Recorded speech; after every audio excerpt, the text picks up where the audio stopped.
In game for University of Louisville basketball, the Cardinals were a 2.5-point favorite. Is that what it was? Might have gone up to 3 by tip-off over fellow ACC cellar dweller Notre Dame. And they lose by 22. And now we have to start asking the question, can Kenny Payne survive this?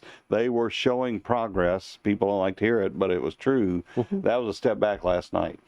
That was a major step back. I wrote it. You wrote it. They had won back-to-back home games against Florida State and Georgia Tech. But what made this really alarming, what made it something that you really can't understand is Notre Dame is earlier in the rebuild process than Louisville. It's a first-year coach in Micah Shrewsbury who started 3 freshmen and 2 sophomores and didn't have a very good offensive team, and they came in here and scored at will on Louisville.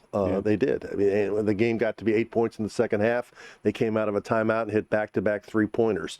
You looked and you could see in Notre Dame's team what Shrewsbury's trying to accomplish. He was trying to accomplish a defensive identity where they pushed Brandon Huntley Hatfield off the block. They double-teamed him, made him uncomfortable. They didn't send Louisville to the free throw line. You didn't see the same kind of signs of what the identity is for Louisville. Yeah, they ran surprisingly good offense, and I don't know if that was Louisville's defense being bad, which we know Louisville's defense is bad, but what they were running was really good, and they were getting open looks for their shooters, and I was impressed. And Shrewsbury after the game, he was ticked off that their Ken Palm offensive rating was so low. He's like, we're checking it all the time, and it doesn't go up.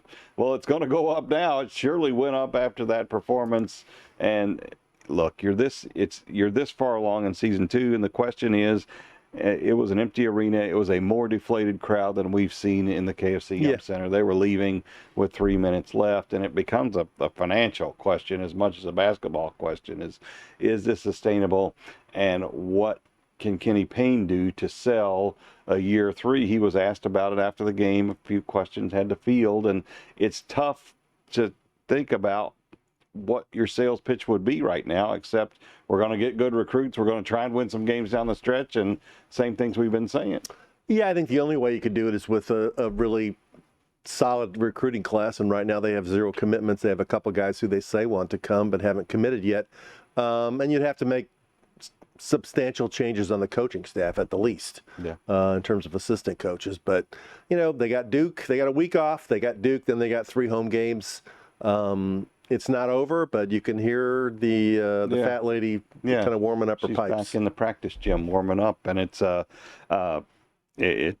to be a tough decision whatever happens here. But it's hard to watch. It's like you said, nobody I don't think could have imagined just where things. Yeah, I mean, if they lost a close game, that's one thing, but they got blown out by a bad team, and Micah Shrewsbury emptied his bench. Yeah, I mean, the symbolism of that was pretty bad. Yeah, it was bad, and and this was supposed to be the time of year when they put together some wins. I mean, they had an opportunity at Syracuse.